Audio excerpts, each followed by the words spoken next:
All right. App, netbook, social media, broadband, you know all those terms. You're familiar with them all. You know what they mean. Do you consider yourself possibly a tech savvy? If not, you need to listen up. This week, a lot of folks, a lot of well-known folks turned out for a major summit to bring people, especially in minority communities, up to speed in the digital age. Some of those names I mentioned, I'll tell you about: Hill Harper, Mayor Cory Booker, Mayor Shirley Franklin, Jackie Reed, the SEC Commissioner, Mario Armstrong.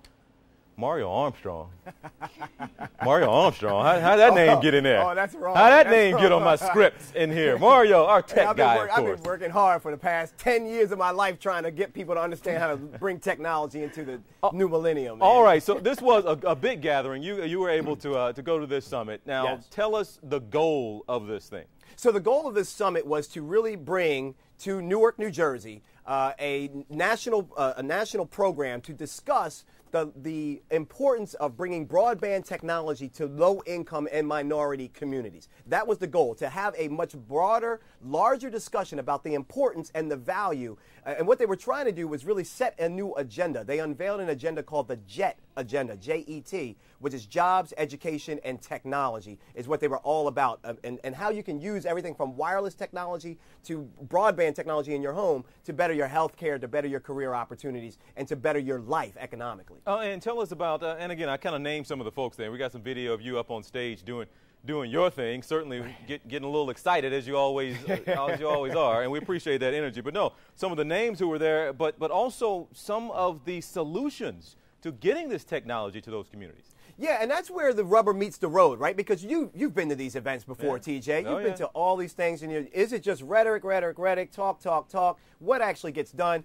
The Alliance for Digital Equality is the name of the organization that put this on. Now, honestly, they kind of sprung up on me out of nowhere. I mean, I just got word of them about a year ago, and they have been diligently going to city after city, creating new chapters, not just talking, but actually in Washington, D.C., they have a chapter. In Miami, they have a chapter. In Los Angeles, they have a chapter. Now in Newark, New Jersey. So they are actually putting people together and doing mobilization, and they're bringing major stakeholders, FCC commissioners, and all these people that are involved in the National Broadband Plan, and politicians and other dignitaries like former Mayor of Miami, Manny Diaz, former mayor of your hometown of Atlanta, Franklin, are all now involved in this and are really bringing some momentum and mobilization to these efforts. All right, FCC chairman there as well, which was a major one to have. What did she have to say? Yeah, FCC Commissioner, Mignon Clyburn was there, and we actually talked a lot about the FCC National Broadband Plan, but she also had some specific things to say about the minority community. You don't have to be a millionaire. You don't have to have $1 million advertising budget in order to promote yourself. The opportunities, you've got to feel the excitement in me, because I know that especially communities of color, especially communities with economic challenges, especially with communities with educational disparities, that they could bridge those divides through this technology.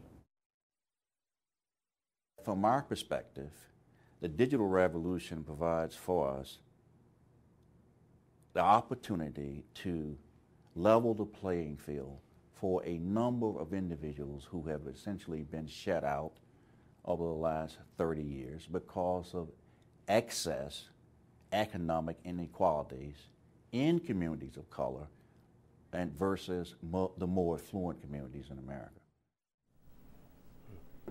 All right. Last thing before I let you go here, as we listen to them, but was there any discussion about maybe some of the minority communities being a little resistant to, a little reluctant to bring in and accept some of these new technologies, almost just afraid of what you don't know? Absolutely. The Pew Internet did a study on this, so folks, if you want to find out more, go to pewinternet.org. But you're right, part of the issue is not just economics, TJ. Part of it is a mental shift that needs to be done, and that's the concern of mine and many people behind this organization that want to see more communities of color adopt broadband technologies. Case in point, over 90 million Americans do not have internet access, and some of them choose not to have that. And it's not just about the economics. They haven't seen why it's relevant to their life, and that is what needs to change. All right, Mario Armstrong. Mayor Thanks, Booker, man. Hill Harper, Yes. Mayor Franklin, yes. And my iPad. You belong in that crowd. Do you? Come on. And my stop. iPad was with me. Stop doing that, Mario. Stop it. Well, you know, I had to show because you don't think that I'm up to date on all my technology. No, you know, I know.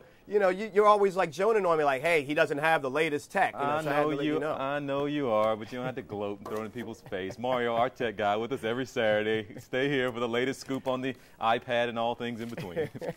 Thanks, TJ.